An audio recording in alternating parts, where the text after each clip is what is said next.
Assalamualaikum warahmatullahi wabarakatuh. Waalaikumsalam.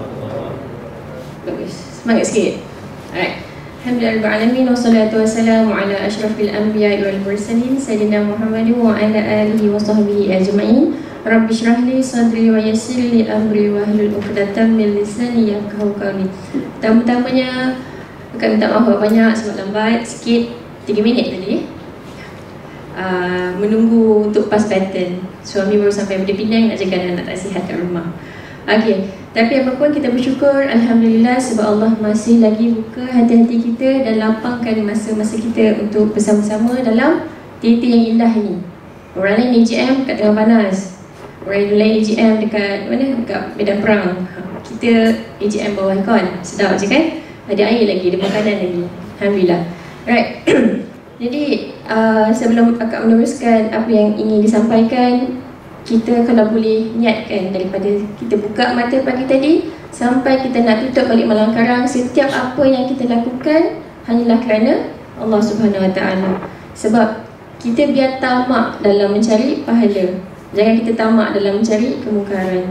Okey, hatta sekecil-kecil menumpangkan kawan pergi ke kelas ataupun bagi minum air kat orang sebelah kan, pahala juga. Betul? Tu kesian baby tu, dah lapar tu, bagi pahala buat susu. Alright. Para perwakilan, pemerhati serta adik-adik yang dikasihi sekalian, suka untuk akak renungkan kembali tajuk-tajuk yang mungkin sebahagian pernah baca dalam buku Apa Ertinya Saya Menganut Islam. Okey, tajuk pertama, siapa ingat? Saya mestilah Muslim dari sudut? Bagus. Yang kedua? Ibadah. Yang ketiga? Akhlak. Yang keempat?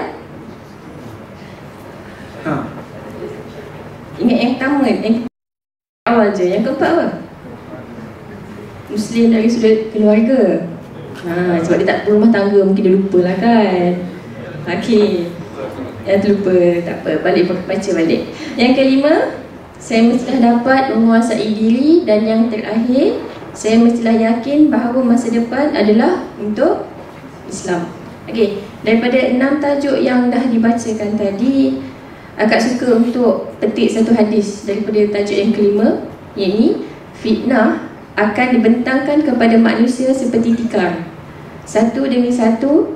Mana-mana hati yang dipengaruhi oleh fitnah, tercantiklah di dalam hati itu satu titik hitam. Okey, dan jika hati itu mengingkari fitnah tersebut, maka tercantiklah titik kuning, putih. Right. Macam ada putih seperti batu putih yang tidak akan dicacatkan oleh sebarang fitnah, ataupun hati ini akan menjadi hati yang hitam pekat yang tidak akan mengenal langsung erti makruf. Baik. Jadi agak-agaknya kalau kita boleh bedah hati kita hari ini, letakkan kat depan meja, warna apa hati kita? Merah. Tapi itu secara mata zahirnya. Secara fitrahnya agak-agaknya mana apa? Kuning sikit, kelabu. Kelabu. Kenapa tak putih? Itulah dia manusia, sentiasa fikir bukan-bukan tentang apa yang Allah dah ciptakan. Allah ciptakan hati kita ini, jasad ini jasad yang terbaik, betul. Jadi kenapa kita nak mengingkari apa yang Allah dah jadikan?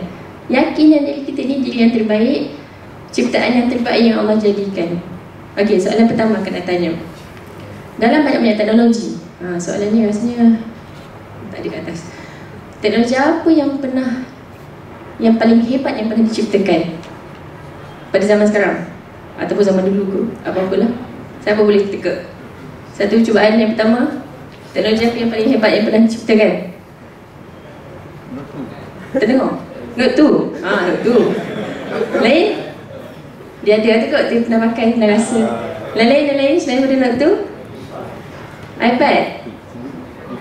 iPhone 5. Kejap lagi akak dengar tadi ada iPad. Subhanallah, hebat PPI. Selain daripada tu agaknya apa? Muslimat? Tak dengar suara pun. Apakah ciptaan yang terhebat? Muslimat? Oh, subhanallah, hebat. Mungkin kat atas sekali yang bukan baby tu nak jawab. Alhamdulillah, dengar jawapannya. Manusia itulah ciptaan teknologi terhebat. Sebab kita tak perlu programkan manusia, betul? Kita tak perlu bagi arahan, command, prompt, C, call for function, kan? Semua kita akan buat sendiri atas dasar lintasan daripada hati dan juga fikiran. Jadi, kenapa kita tak bersyukur dengan apa yang Allah dah ciptakan? Gunakan untuk kebaikan. Baik, seterusnya berkaitan dengan hati juga. Okay, apakah kaitan hati dengan kita punya PPI yang kita kasihi dekat ini time ni? Right. Jadi sebelum akak meneruskan ucapan, akak suka untuk sampaikan apa yang Prof. Mahir telah gariskan dalam seminar dia baru-baru ni, seminar Bahagia Membahagiakan. Prof. Mahir beritahu ada 7 sifat yang perlu kita sebagai seorang Muslim jauhi. Pertama apa? Cepat marah. Siapa rasa dia cepat marah kat sini? Cepat je nak melenting. Nampak dia tu sikit je, batu jatuh kat depan. Hantu, batu. Batu yang hantu kan? Padahal mata siapa yang tak nampak, betul? Okay, kita cuba jauhkan perasaan cepat marah. Yang kedua, cepat sentiasa rasa nak betul. Ni biasanya nakib lah ni. Apa aku cakap dengar. Jangan nak ingkar. Ada tak perasaan tu dalam hati? Betul? Alhamdulillah. Kalau tak ada, kalau ada, sila bersihkan. Yang ketiga, sentiasa nak lebih dari orang lain. Makan nak lebih, tidur nak lebih.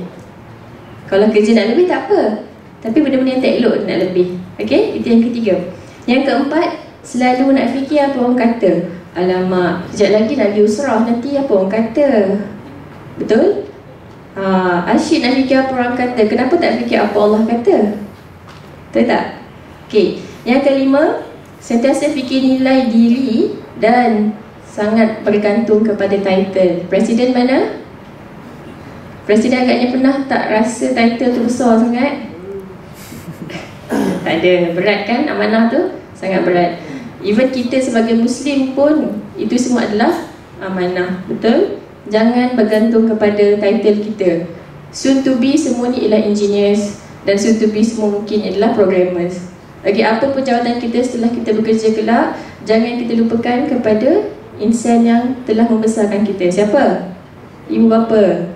Okay, jangan lupa untuk berkhidmat kepada mereka, guru-guru yang telah memberikan ilmu kepada kita dan sebagainya. Alright. Dan yang keenam, sentiasa fikir setiap yang kita lakukan adalah hasil titik perlu sendiri. Tak adalah kata doa mak tu sebenarnya yang menyebabkan kita ni berjaya. Tak adalah kata cikgu yang memberi ilmu itulah sebenarnya yang menyebabkan kita berjaya. Asyik dia fikir aku study sampai pukul 3 pagi, sebab tu esok punya exam aku boleh jawab. Tak adalah nak fikir yang ilmu tu sebenarnya adalah daripada Allah. Alright? So jauhkan 6 sifat ni. Dan yang terakhir, suka bersaing perkara-perkara yang tidak bermanfaat. Bersaing itu bagus. Kita boleh bersaing nak dapat 4 flat. Okay, tapi jangan bersaing benda yang tak mat. Contohnya apa? Merempit. Apa lagi? Cuti yang tak bermanfaat. Apa-apalah adik-adik sendiri tahu kan? Baik, hakikatnya setiap apa yang kita lakukan, kalau kita niatkan hanyalah kerana Allah, kita tuju satu, betul? Bila kita tuju ke arah yang satu, apa yang akan berlaku terhadap kita semua? Cuba bayangkan, satu tiang tinggi, kita ramai-ramai kat bawah tiang tu. Tapi kita cuba nak panjat tiang yang tinggi ni, apa akan jadi pada kita semua? Adakah kita akan mungkin menjauh? Atau kita akan mungkin mendekat dengan satu sama lain? Kita akan dekat, betul? Kalau kita niatkan kerana Allah, walaupun sahabat kita lakukan kesalahan yang sedikit zarah pun, kita tahu itu semua pasti ada hikmah. Sebabnya kita niat, kita ikhlas kerana Allah, bukan kerana pujian daripada manusia, ataupun bukan kerana habuan nak dapat skoran. Betul? Baik, jadi yang terakhir. Terakhir ke belum? Sebelum kita menjadi pimpinan, kita ada beberapa ilmu yang kita kena pelajari. Diibaratkan ilmu ni seperti ikan. Boleh tak adik-adik panggil ikan? Pernah ada pengalaman tangkap ikan keli? Tak pernah. Ikan keli tu macam mana sifat dia? Licin. Boleh tak kita tangkap dengan tangan? Mungkin boleh, tapi lebih baik kalau kita pakai jala. Kalau kita nak pergi memancing ataupun menjala dekat laut pula macam mana? Boleh kita pakai khayal je? Tak boleh, kita kena sediakan apa? Joran juga. joran lah mungkin. Tapi nak mendapatkan hasil tangkapan yang besar, kita perlu sediakan apa? Bukan. Betul? Dah dapat ikan, nak letak dalam mana? Nak biar je expose kat air, kat udara? Kena dalam bekas. Tapi dalam bekas tu bekas sahaja ke? Kena ada air. Bagus. Macam tu juga nak jadi pemimpin. Betul? Macam mana nak jadi pemimpin yang baik? Kena ada persediaan yang rapi, sediakan diri, mental, hati dan sebagainya. Dah jadi pemimpin, takkan nak biar macam tu je. Mesti kita kena jaga diri kita, tambah lagi ilmu yang ada, tambah amal ibadat supaya apa yang kita sampaikan ni terus kepada pada kita. Okey, siapa tahu apakah teknik komunikasi yang paling berkesan? Sebab masing-masing kat sini saya percaya adalah nakib ataupun nakibah, betul? Paling tidak pun ahli usrah. Ahli usrah pun kadang-kadang kena bentangkan tajuk kan? Okey, apakah teknik komunikasi yang paling berkesan? Yang pertama, dua hala.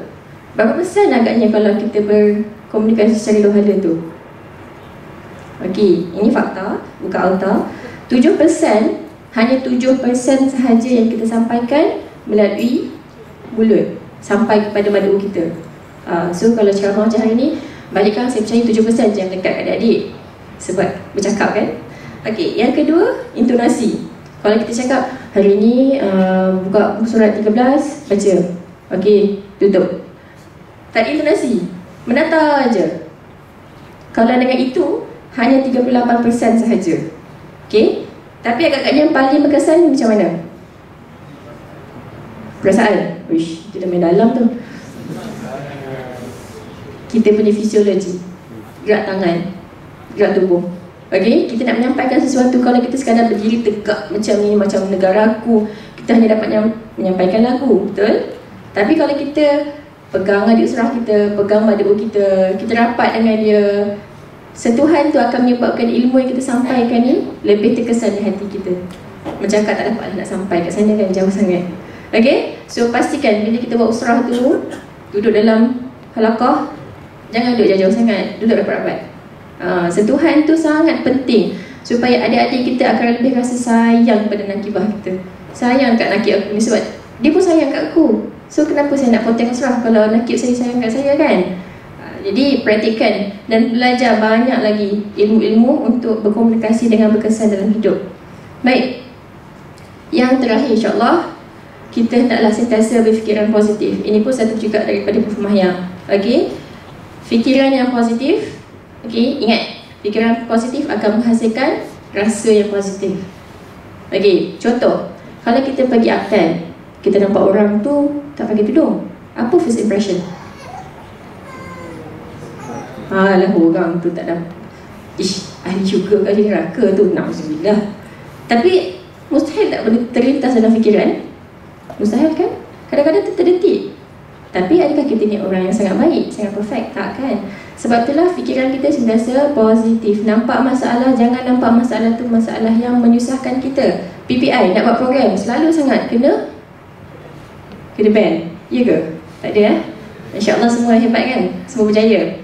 Okey, kalau PPI nak buat program, susah macam mana pun masalah itu, anggaplah itu ialah cabaran duniawi je.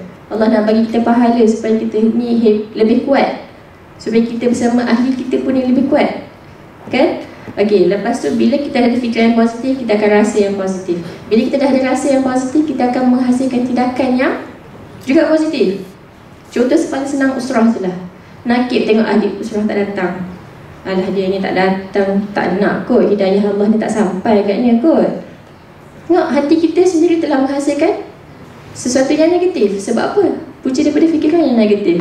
Tapi kalau kita positifkan, kita kata tak apa, mungkin dia sibuk hari ni, mungkin dia ada assignment, so kita pergi ziarah bilik dia. Itulah tindakan yang dah positif, betul? Dan hasilnya bila kita pergi ziarah, apa yang kita dapat? Ukhuwah, betul? Itu ialah sebenarnya hasil yang positif. Dengan 4 perkara, fikiran yang positif melahirkan rasa yang positif, rasa yang positif melahirkan tindakan yang juga positif, dan tindakan yang positif, apa yang kita akan dapat? Hasil yang juga positif. Ukhuwah tu ialah hasil lah. Okey? Prof Maya suka sebut, dia kata apa yang kita beri baik, kita akan dapat baik. Jadi kalau kita beri buruk, apa kita akan dapat? Buruk. Seperti juga kita dalam PPI. Kalau kita asyik dah fikir hati kita ni, sakit hati dengan orang tu, dia asyik aku je buat kerja, orang lain tak buat kerja pun. Ingat, jangan fikir apa orang kata, fikir apa Allah kata. Biarlah dia orang tak nak buat kerja, biar kita berpulun untuk mendapatkan pahala yang banyak tu. Sebab ingat, niat kita kerana apa? Kerana manusia, kerana Allah? Kerana Allah. Kalau kita buat kerana Allah, apa yang kita akan dapat? Pahala. Adakah kita akan dapat sanjungan daripada manusia? Itu semua duniawi. Okay? Orang yang terlalu bergantung kepada pujian manusia ni, hidup dia sebenarnya sangat sengsara. Sebab bila dia buat kerja, orang tak puji, nanti dia sedih. Bila dia buat kerja baik, sekadar mungkin buat program, ramai orang datang, tapi tak ada orang pun yang nak appreciate. Tak ada orang pun nak cakap, oh hebat, anda hebat, terima kasih sebab program. Sebabkan dia nak pujian tu, dia tak dapat. Jadi dia down, next program dia tak nak buat dah. Tapi kalau dia buat hanya kerana Allah, dia rasa ini adalah saham akhirat dia, dia akan sentiasa berusaha untuk perbaiki dan perbaiki diri dia agar dapat melakukan yang lebih baik untuk PPI dan apa sahaja gerak kerja Islam. Baik, okey, sebelum akak endkan ucapan akak, sebab nak kena ambil pattern pula daripada suami, satu soalan kuis. Ada berapa keanggotaan jawatan kerja wajib dalam PPI? Siapa boleh jawab? Ulang soalan. Ada berapakah keanggotaan jawatan kuasa wajib dalam PPI? Siapa boleh jawab? Kira berapa orang pakai baju hijau? Buka buku sekarang, buka buku. Cepat, saya nak jawapan.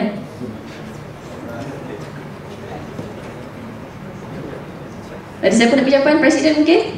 Presiden pun tak tahu. Bagi peluang, alhamdulillah. Fikiran baik, fikiran baik. Okey, siapa nak bagi jawapan boleh kirim hadiah lepas ni. Ada hadiah ni? Tak ada? 17. Boleh beritahu dia punya fakta ataupun dari rujukan muka surat mana?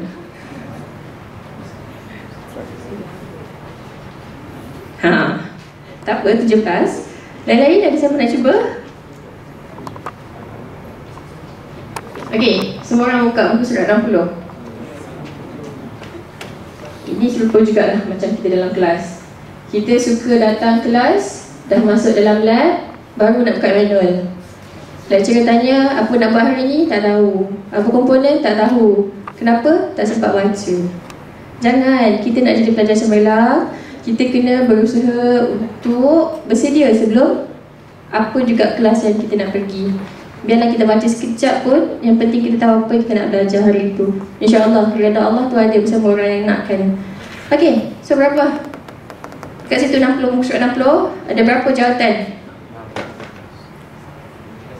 13. 8 campur presiden, campur timbalan, campur setiausaha, bendahari, pengerusi. Kalau saya katakan cukup sekadar 5 sahaja, betul tak?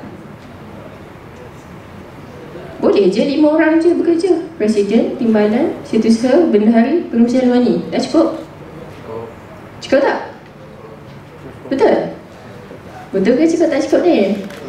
Tapi biasanya itu yang berlaku kot. Wallahualam, tak tahu kan? Okey, hakikatnya 5 orang ni sahaja dah cukup. Tapi disebabkan kita nak menghasilkan gerak kerja yang hebat, kita perlukan sokongan daripada anggota-anggota kecil, iaitu AJK. Tapi tak cukup 8 orang ni sebenarnya. Okay, yang ahli-ahli kat luar tu sebenarnya lagi kita perlukan. Kalau tak ada yang ahli, 5 orang kat atas ni dapat bergerak tak? Tak dapat. Nanti dia orang syok sendiri je. Jadi adik-adik, keseru sangat-sangat kepada yang bakal naik, buat yang terbaik. Dapat warning letter. Kepada yang tak naik ataupun yang bakal turun, berikan sokongan. Sebab Islam perlukan kalian, bukan kita yang perlukan Islam, betul? Islam perlukan kalian. Baik. Salah. Kita yang perlukan Islam. Astagfirullahaladzim. Tengok tu, dia dapat warning letter terus menggeletar. Okey, jadi ini betul-betul terakhir insya-Allah. Untuk kita memastikan kelangsungan PPI dekat bumi Unitan ni, kita cuba amalkan 3 tips untuk kaya. Okey, yang pertama, kita sentiasa beri perkhidmatan. Okay, tips untuk kaya ni Prof Maya bagi. Sentiasa beri perkhidmatan, tak kisahlah besar kecil, selagi kita boleh, kita berilah perkhidmatan. Sebab siapa kita? Hamba Allah. Kerja kita adalah kerja-kerja hamba. Betul? So semua tu adalah kerja kita, bukan kerja orang lain. Yang kedua, sentiasa buat yang terbaik. Sama ada pimpinan ataupun ahli, maupun sekadar sekecil-kecil ahli bersekutu, berilah yang terbaik untuk Islam. Yang terakhir, sentiasa bersyukur dan gembira. Bila kita buat benda tu dengan gembira, kita akan sentiasa rasa seronok. Dan kita akan rasa macam walaupun datang masalah sebesar gunung pun, kita akan berusaha untuk lakukan dengan yang terbaik. Kita tak mampu nak pergi Gaza, betul? Adik-adik mampu nak ke Gaza? Tak mampu. Jadi kita lakukan daripada Unitan. Okey, jadi untuk penutupnya, kita sedekahkan Al-Fatihah buat para syahid dan syahidah di bumi Gaza. Al-Fatihah.